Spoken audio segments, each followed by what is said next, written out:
2007 से एस्टेब्लिश है, यानी पिछले 70 साल से मोशन कोटा में काम कर रहा है।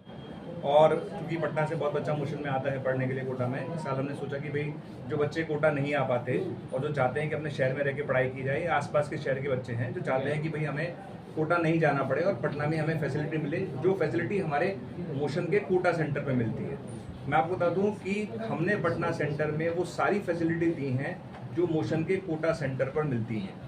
जैसे टीचर जितने भी अपॉइंट हुए हैं वो सारे वहीं से अपॉइंट किए गए हैं, उनका प्रोसेस सारा वहीं से किया गया है। जो स्टडी मटेरियल आएगा, जो भी स्टडी मटेरियल कोटा में बच्चों को मिलता है, वही स्टडी मटेरियल पटना वाले सेंटर पे बच्चों को मिलेगा। जैसे वहाँ पर बच्चों को हम पीपीटी से पढ़ाते हैं, जो पीपीटी हम वहाँ पर यूज़ करते हैं वही पीपीटी हमने यहाँ पर भी यूज़ करी है। ठीक है, जो सिस्टम वहाँ पर यूज़ करते हैं, जैसे बच्चा भाई कैंपस में आएगा तो बच्चा कैंपस में आते ही बायोमेट्रिक लगाएगा, बायोमेट्रिक लगाते ही पेरेंट्स के पास मैसेज जाएगा कि मेरा बच्चा जो है एंटर हो चुका है। जब बच्चा क्लास से फ्री होगा वापस बायोमेट्रिक यूज करेगा, मैसेज पेरेंट्स के पास जाएगा कि बच्चे की क्लास खत्म हो चुकी है। यानी पेरेंट्स को घबराने की जरूरत नहीं है, उन्हें पता चल जाएगा कि बच्चा कितने बजे कैंपस में एंटर हुआ था, कितने बजे कैंपस से एग्जिट हुआ। यानी ये सिस्टम भी हमने किया है, तो बच्चे का पूरा रिकॉर्ड हमारे पास रहेगा। हमारा जो सिस्टम है मोशन लर्निंग ऐप है, मोशन लर्निंग ऐप जो हमें बच्चों को मिलता है कोटा के अंदर, वही पटना सेंटर पे सारे बच्चों को मिलेगा। जो फीचर मोशन लर्निंग ऐप के कोटा में मिलते थे वो सारे फीचर पटना सेंटर पर मिलेंगे। यानी जितनी फैसिलिटीज हम कोटा सेंटर पर बच्चों को देते हैं ना, वो सारी की सारी फैसिलिटीज पटना सेंटर पर मिलेंगी। तो अगर आपको लगता है कि हम कोटा नहीं जाना चाहते, अगर आपको लगता है कि हमें कोटा में किसी तरह का डर है, तो पटना सेंटर एक ऐसी जगह है मोशन की जहां पर आप बच्चे को क्वालिटी एजुकेशन दे पाओगे, चाहे वो जेई की तैयारी करे, चाहे वो नीट की तैयारी करे, चाहे वो फाउंडेशन की तैयारी करे। यहाँ पर सब तरह की फैसिलिटीज अवेलेबल हैं, तो बेझिझक अपने बच्चे को आप एडमिशन कराइए यहाँ पर आपको वही क्वालिटी मिलने वाली है। क्वालिटी में हमने कोई कॉम्प्रोमाइज़ नहीं किया है। मैं खुद कोटा में पढ़ा रहा हूँ 20 साल से, मैं मैथ्स का टीचर हूँ वहाँ पर 20 साल से मैं वहाँ पर पढ़ा रहा हूँ। आप चाहें तो मेरे यूट्यूब पर वीडियो देख सकते हैं। हम लोग लगातार कोटा से पटना विजिट करेंगे, यहाँ पर लगातार टच में रहेंगे, बच्चों को लगातार कोटा से मोटिवेशन सेशन देते रहेंगे। क्लासेस लगातार जितनी भी क्लासेज यहाँ पर हो रही हैं वो सब मॉनिटर होंगी कोटा से। सर अगर बात की जाए फी की, तो फी स्ट्रक्चर क्या होगा आपका? फी स्ट्रक्चर जो हमने बहुत नॉमिनल रखा है, अभी शायद मेरे ख्याल से 50% ऑफर हमने निकाला हुआ है बच्चों के लिए। एक्चुअली हमने सारी चीज़ें है ना बच्चे को ध्यान में रख के रखी है। हम कोई कमाने के लिए नहीं आए बेसिकली। हमारे ये है कि बच्चा जो हमारे यहाँ पढ़ रहा है उसका सिलेक्शन हमारा टारगेट एक ही है, जितने बच्चे हमारे यहाँ से सिलेक्ट होंगे। क्योंकि हमारा जो एनवी सर का विजन है वो ये है कि हमें पैसे नहीं कमाने, हमें क्वालिटी एजुकेशन देना है, वो भी कम फीस में। तो अभी शायद हमारे यहाँ पर जो ऑफर है वो 50% का निकला हुआ है। जितने बच्चे हमारे पास जल्दी से जल्दी एडमिशन कराएंगे उन्हें टोटल फीस में 50% वो मिलेगा। कोटा में कुछ कैटेगराइज किया गया, section A B C D, जो टैलेंटेड बच्चे होते हैं ए में, फिर बी में, इस तरह से। क्या यहाँ भी उस टाइप का कुछ है? देखिए मैं आपको बताता हूँ, चाहे बच्चा स्टार बैच में पढ़े चाहे नॉर्मल बैच में पढ़े, टीचर वहाँ पर सेम रहते हैं।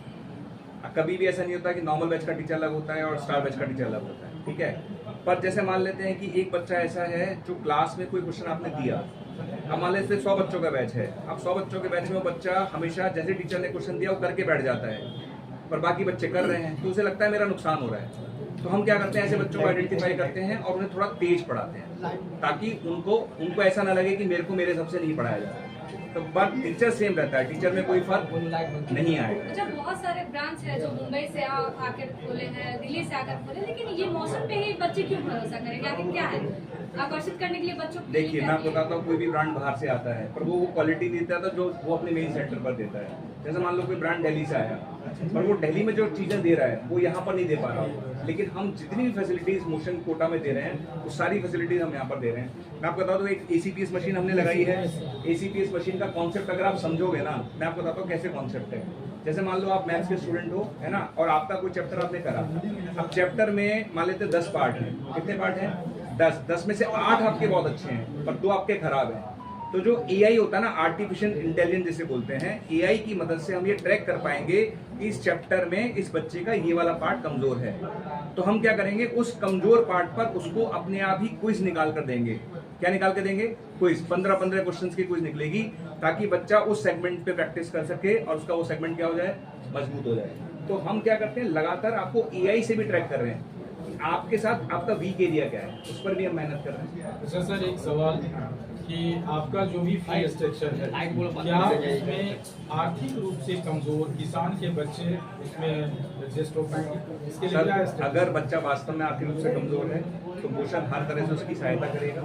और राहुल सर हमारे साथ बैठे हुए हैं जो डायरेक्टर हैं, मैं इनसे भी आपको कमिटमेंट दिलाऊंगा कि अगर बच्चा वास्तव में कमजोर है आर्थिक रूप से तो उसे हम जरूर डिस्काउंट देंगे फीस में। क्यों सर? बिल्कुल देंगे। अगर बच्चा कमजोर है तो बिल्कुल दिया जाएगा, तो कोई क्या डाउट इस मोशन को पटना में सक्सेसफुल मानते हैं, क्योंकि ये आपका शायद दूसरा ब्रांच है? बिल्कुल। अभी हमारी 2-3 ब्रांच और आने वाली हैं। अभी हमारी प्लानिंग है क्योंकि बच्चों का एडमिशन हमारे पास बहुत ज़्यादा है, मेरे ख्याल से 1500 से ज़्यादा एडमिशन हम क्रॉस कर चुके हैं पटना में अभी। तो हमारे पास हमें उम्मीद है कि सर हम 10,000 के आसपास आंकड़ा टच करेंगे, 5 से 10,000 के बीच में आंकड़ा आने वाला है सर। जहां अभी PW है या इस तरह के और बहुत ऐसे इंस्टीट्यूशन हैं, उस दौड़ में आप अपने को कैसे सक्सेस पाते हैं? देखिए सर, हमारा जो टारगेट है वो एक ही है ना। मोशन की 2 लाइन हमेशा रही हैं कि मोशन का ये मानना है कि मोशन के लिए हर विद्यार्थी खास है। हम हर बच्चे पे मेहनत करते हैं, इस बात पे काम नहीं करते कि हमें टॉप 10 में रैंक देनी, हम इस बात पे काम नहीं करते। हमारा जो पर्पस है वो ये है कि एक एवरेज बच्चे को सेलेक्ट कराना, उसको सेलेक्ट कराना ही हमारी सक्सेस है। तो हम उस बच्चे पे काम करते हैं, ठीक है। हम ये नहीं कि हमने 10 बच्चों को अलग कर दिया, उसी पे मेहनत कर रहे हैं, बाकी बच्चों को बोल दिया अरे ठीक है इनसे तो हमारा कोई देना नहीं है, टॉप 10 में रैंक दिखाओ, बाकी बच्चों को छोड़ो। हम ऐसा नहीं करते, हम सारे बच्चों पे बराबर मेहनत करते हैं। तो ये हमारी USP है जिस पे लोग काम नहीं करते।